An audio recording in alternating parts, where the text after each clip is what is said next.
ఆయనకు అవినీతి అంటే నరనరాల కంపరం, అసహ్యం. ఒక మనిషి అవినీతికి పాల్పడతాడని ఆయన సహించలేడు. ప్రజలు ఇంతగా నమ్మి మిమ్మల్ని అధికారంలో కూర్చోబెడితే, అది రాజకీయ అధికారం కావచ్చు, లేకపోతే పాలనాధికారం, ఉద్యోగులు, అధికారులు కావచ్చు, దాన్ని దుర్వినియోగం చేసి ప్రజల దగ్గర డబ్బులు తీసుకోవడం కంటే, లంచం మింగటం కంటే ఆయన దృష్టిలో అంతకంటే నికృష్టమైన పని ఇంకోట్లేదు. దాన్ని అసలు తీవ్రంగా ద్వేషించేవారు.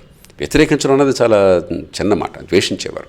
దాంతో కొన్ని సందర్భాల్లో ఏమైందంటే, ఎవరన్నా ఆయన దగ్గరికి పోయి కొంచెం ఏదన్నా ఎవరిని కూర్చొని చెడు చెప్పాలంటే అవినీతి ఉందన్న మాట అంటే వెంటనే ఆయనకి కోపం వచ్చేది. అంటే నిజమో తెలిసినా తెలియచ్చు, తెలియకపోవచ్చు, దాన్ని ఉపయోగించుకున్న కూడా ఉండేవారు కొంతమంది.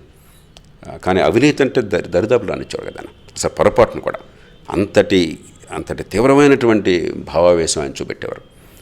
ఆయన నాకే స్వయంగా చెప్పారు. మొట్టమొదటి రోజుల్లో సబ్ రిజిస్ట్రార్ గారికి ఉద్యోగం వచ్చిందట. ఆ రోజుల్లో ఆయన గ్రాడ్యుయేషన్ చేశారు కాబట్టి ఉద్యోగం వస్తే ఆయన వచ్చి సూటు బూటు వేసుకుని ఉద్యోగంలోకి వెళ్ళి ఆ కుర్చీకి వెళ్ళగానే మన బాగా ఎండలో ఉండే వాతావరణం కదా, సూట్ కొంచెం ఉక్కగా ఉంటుంది కదా, అందుకని అది తీసి ఆ కుర్చీకి తగిలించి ఆ రోజు అయిపోయిన తర్వాత మళ్ళీ అది తీసుకుని కోట్ వేసుకున్నాడు. ఓ రోజు ఆ కోటు మళ్ళీ వేసుకుంటే జేబులో తీస్తే డబ్బులు కనిపించినాయంట. తీసి ఇదేమిటని చెప్పంటే, ఇదంతే సార్, మరి రిజిస్ట్రేషన్లో అయితే మీకు మీ వాటా వచ్చేస్తున్నారంట. నాకేం వద్దని చెప్పి ఇచ్చానని చెప్పి ప్రకాష్ గారు, ఆ మర్నాడు వెంటనే బండి ఎక్కాను చన్నపట్నం, నాకు వద్ది ఉద్యోగం అని చెప్పని ఆ రకంగా నేను సినిమాలోకి వెళ్ళాను అని చెప్పారు నాకు స్వయంగా. కాబట్టి మొట్టమొదటి నుంచి కూడా ఆయనకి ప్రజలిచ్చిన అధికారాన్ని, ప్రభుత్వంలో పనిచేసే అధికారాన్ని సేవ కోసం కాకుండా సొంతం కోసం వాడుకోవటం అన్నది ఆయన అసహ్యించుకునే పని. అది దాన్ని తీవ్రంగా ద్వేషించేది. కొన్ని సంఘటనలు నేను చెప్పను బహిరంగ, ఇప్పుడు అవసరం లేదు.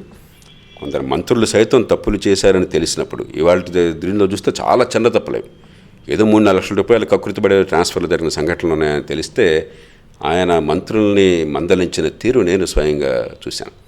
వాళ్ళు వణికిపోయారు.